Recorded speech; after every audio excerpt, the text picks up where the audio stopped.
Sa wakas, para sa mga Bulls fans dyan, may magandang nangyari din. Thiago Splitter is officially heading to the Windy City para maging bagong head coach ng franchise. Palit siya kay Billy Donovan na nag-step down after a rough season, at honestly, at 41 years old, ang ganda ng timing ng move na to. This is exactly the kind of fresh perspective na kailangan ng Bulls organization ngayon. Lalo na bago rin ang kanilang front office led by Bryson Graham. Masasabi nating bagong era na talaga ang magsisimula sa Chicago. Grabe rin kasi ang pinagdaanan ni Splitter bago nakuha itong high-profile job na to. Bago siya napuntang ng NBA coaching circles, he actually proved himself broad by winning the French Championship and the French Cup as the head coach of Paris Basketball.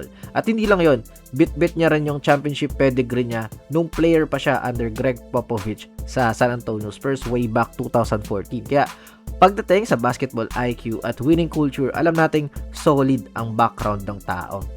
Tingnan na lang natin itong ginawa niya this season sa Portland Trail Blazers bilang interim head coach. Pumasok siya sa isang halos imposibleng sitwasyon to succeed. Naaresto si Chauncey Billups, may ownership transition yung team, at tambak ang injury sa roster. Imagine si Scoot Henderson missed 51 games, tapos si Drew Holiday at Denny Avdia may mga iniindaring injuries, but despite at all that chaos, Splitter still managed to guide that young, inexperienced squad to 42-40 record, at binuhat pa sila papasok ng play-in tournament at NBA playoffs. Nakakuha pa sila ng isang game sa series kontra sa San Antonio Spurs. Kaya naman, we can really see why the Bulls front office fell in love with this upside. Kaya pinakamalaking strength ni Splitter na makatulong sa Chicago is yung player trust at player development experience niya. Sabi nga sa reports galing sa The Athletic, sobrang nagustuhan siya ng mga players sa Portland, at mismong si Damian Lillard na ang nagsabing si Splitter did a great job managing the team, at talagang naging strong ang voice niya sa film sessions at sa huddles habang tumatagal ang season. Pero bakit naman Portland ayaw niya siyang bayaran? Diyos ko. This player connection is huge for the Bulls roster na medyo nawala ng direction over the past few years. Sad-sad ang Chicago defense last season, ranking 28 overall sa NBA, at nag-allow sila ng 121.5 points per game. At natapos ang taon na may nakakadismayang 31-51 record.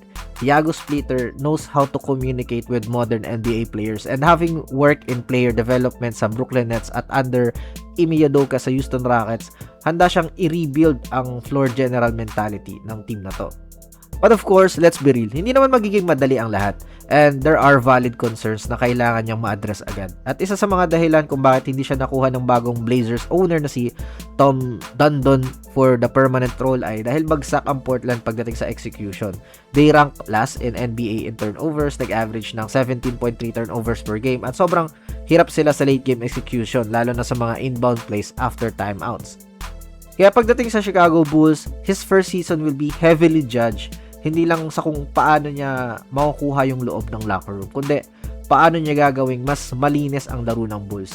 Kailangan niyang i-transform yung player rapport niya into sharper execution on the court. Hindi pwedeng puro na lang chemistry. Kailangan makita sa actual plays na disiplinado ang team, lalo na pagdating sa clutch situations at dulo ng fourth quarter. At the end of the day, delivering a playoff spot to Portland Trail Blazers under those crazy circumstances proves that the guy can coach under pressure. Sabi niya nga sa isang interview, go there and hoop, go there and ball.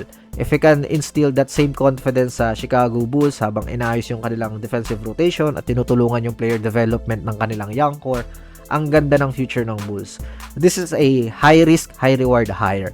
At personally, excited ako makita kung paano babaguhin ni Thiago Splitter ang takbo ng franchise na to.